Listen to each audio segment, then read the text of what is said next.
Hello बच्चों। आज हम क्लास +1 का टॉपिक लेकर आए लॉ ऑफ केमिकल कॉम्बिनेशन। इसमें हमारे पास 4 अलग अलग तरह के लॉज हैं। जो हमारा आज का सबसे पहला लॉ है वो है law of conservation of mass. Law of conservation of मास।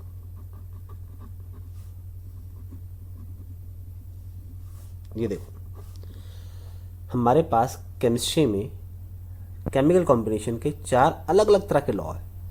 और आज सबसे पहले बारी है लॉ ऑफ कंजर्वेशन मास की। देखो, कंजर्वेशन का ना पहले हम इस लॉ को समझ लेते हैं कि इसमें बताया क्या गया है। देखो, कंजर्वेशन का मतलब क्या है? ना खत्म होना ना पैदा होना, ना खत्म होना ना पैदा होना। जैसे एग्जांपल के लिए देखो, मान लो मेरे पास कोई भी रिएक्शन है, कोई भी रिएक्शन है ए प्लस बी, कोई भी रिएक्शन है। मेरे पास एक कंपाउंड बन गया सी, कॉम्बिनेशन रिएक्शन है।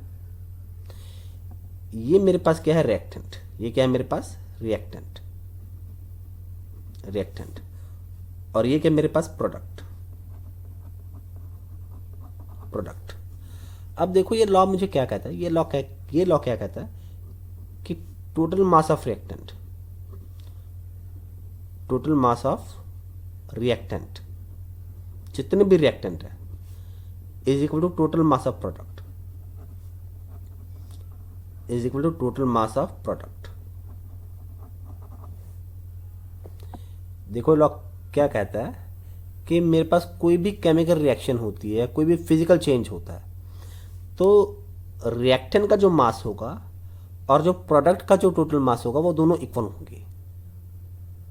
मतलब क्या कि कोई चेंज आएगा नहीं मास में, नो चेंज इन मास। जो मास मेरे पास रिएक्टेंट का होगा वही मास मेरे पास प्रोडक्ट का बनेगा, चाहे प्रोडक्ट मेरे पास कुछ भी बने, चाहे मेरे पास प्रोडक्ट कुछ भी बने। देखो, एक और एग्जांपल हम लेते हैं, C+O2। जब कार्बन को ऑक्सीजन की प्रेजेंस में जलाया जाता है तो क्या बनती है? CO2। CO2 गैस बनती है ना। ये मेरे पास 1 मोल है तो इसका मास कितना आएगा? कार्बन का 1 मोल है तो मेरे पास इसका मास कितना आएगा? 12 ग्राम। ऑक्सीजन एक मॉलिक्यूल आ गया तो इसका मास कितना आएगा? 32 ग्राम। क्लियर है? अब अगर इन दोनों को ऐड करें, 12 और 32, कितना आ गया मेरे पास? 44 ग्राम। 44 ग्राम। यहाँ पर देखो, एक कार्बन है, कार्बन का मास था 12 ग्राम, एक ऑक्सीजन का मॉलिक्यूल है, मतलब 2 ऑक्सीजन हो गए, मास हो गया टोटल 16 ग्राम। तो कितना आएगा? 12 प्लस 32, कितना आ गया मेरे पास? 44 ग्राम। तो देखो, इक्वली तो मेरे पास ये मास। आई होप आपको समझ आ गया होगा। देखो लॉ में कहता क्या है, अब इसकी डेफिनेशन देखते क्या कहती है। ड्यूरिंग, पहले नोट कर लो आप। देखो लॉ में क्या कहता है, ड्यूरिंग एनी फिजिकल और chemical change, chemical change, total mass of reactant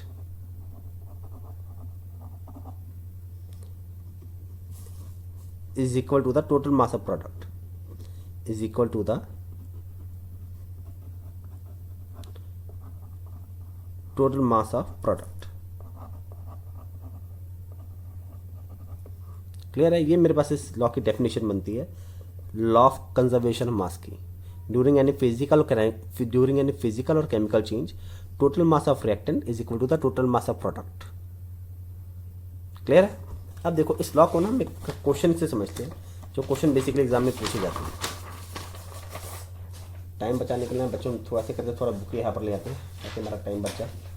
ये देखो, मेरे पास एक मॉडर्न की बुक है, आपके पास कोई भी अलग अलग ऑथर की बुक की तो भी चलेगा। देखो एग्जाम्पल नंबर 18, थोड़ा क्लियर नहीं है, हाँ अब क्लियर है। तो देखो, एक बार आप वीडियो पॉज करके ये क्वेश्चन नोट कर लो ताकि आपको समझने में आसानी रहेगी। तो देखो क्या लिखा है, if 6.3 gram of NaHCO3 are added to 15.0 gram of CH3COH solution, the residue is found to weight 18.0 gram, what is the mass of CO2 release in the reaction. कर लिया क्वेश्चन नोट।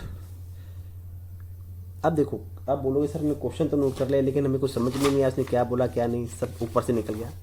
तो ये देखो क्या कहता है वो, ये देखो पहले इसकी रिएक्शन लिख देते हैं। वो क्या कहता है NaHCO3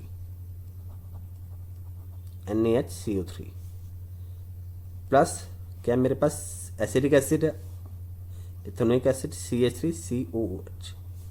क्लियर है, ये रिएक्शन कर रहे हैं और मेरे पास क्या बना रही है, मेरे पास क्या बना रही है CO2 गैस बन रही है। मतलब एक कंपाउंड ये बनेगा CH3CO sodium acetate plus water और प्लस CO2। ये देखो इस तरह से एक रिएक्शन है। एक थोड़ा इसको साफ साफ लिख लेते हैं। आई होप आपने क्वेश्चन नोट कर लिया होगा। चलो इसको यहाँ पर करके देखते हैं कि क्या बोला गया और निकालना क्या हमने। इसको मिटा देते हैं यार। ये देखो वो क्या कहता है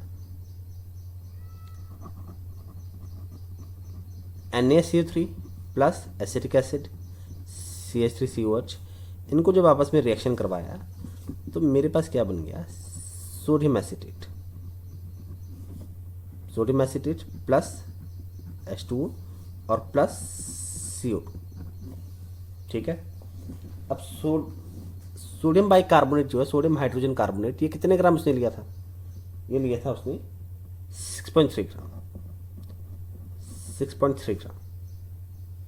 ठीक है, और एसिटिक एसिड कितने ग्राम लिया उसने, ये उसने लिया 15 ग्राम, 15.0 ग्राम।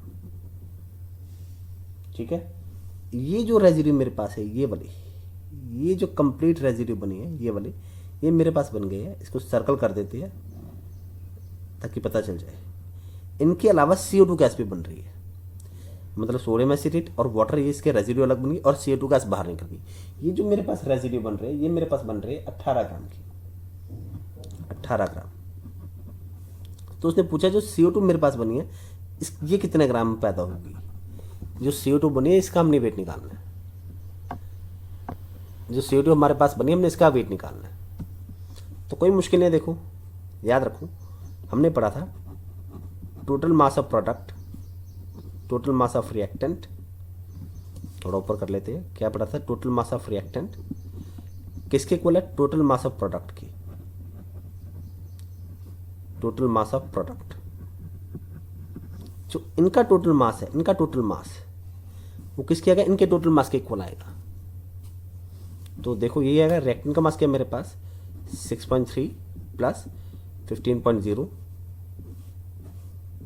ग्राम। ओके, देखो सोडियम एसीटेट और वाटर, इसका मास कितना मेरे पास 18 ग्राम, प्लस CO2 का मास निकालना है, इसको x ग्राम मान लो, x ग्राम CO2 का। इनको ऐड कर देंगे कितना का 21.3 gram equal to 18.0 gram plus x। बस बेसिक मैथमेटिक्स लगाना है। x कितना आ जाएगा मेरे पास 21.3 माइनस 18.0, कितना बन रहा है मेरे पास x 3.3 ग्राम। ठीक है, ये हमारा आंसर आ गया। तो यहाँ पर mass of CO2, mass of CO2 कितना है मेरे पास 3.3 ग्राम। तो बस इतना सिंपल सा क्वेश्चन है। बस हमने याद क्या रखना है, इस लॉ के अकॉर्डिंग, लॉ ऑफ कंजर्वेशन के अकॉर्डिंग क्या कहता है कि ड्यूरिंग एनी फिजिकल और chemical change total mass of reactant is equal to the total mass of product. मतलब याद रखो टोटल मास ऑफ रिएक्टेंट किसके इक्वल आएगा, टोटल मास ऑफ प्रोडक्ट के इक्वल आएगा। क्लियर है, आई होप आपको समझ में आ रहा होगा। बच्चों आज के लिए हमने सिर्फ इतनी 9 मिनट की वीडियो बनाई है कि थोड़ी लंबी वीडियो बनाओ तो डाटा काफ़ी लग जाता है और लोडिंग होने में थोड़ा टाइम लग जाता है, अपलोड होने में।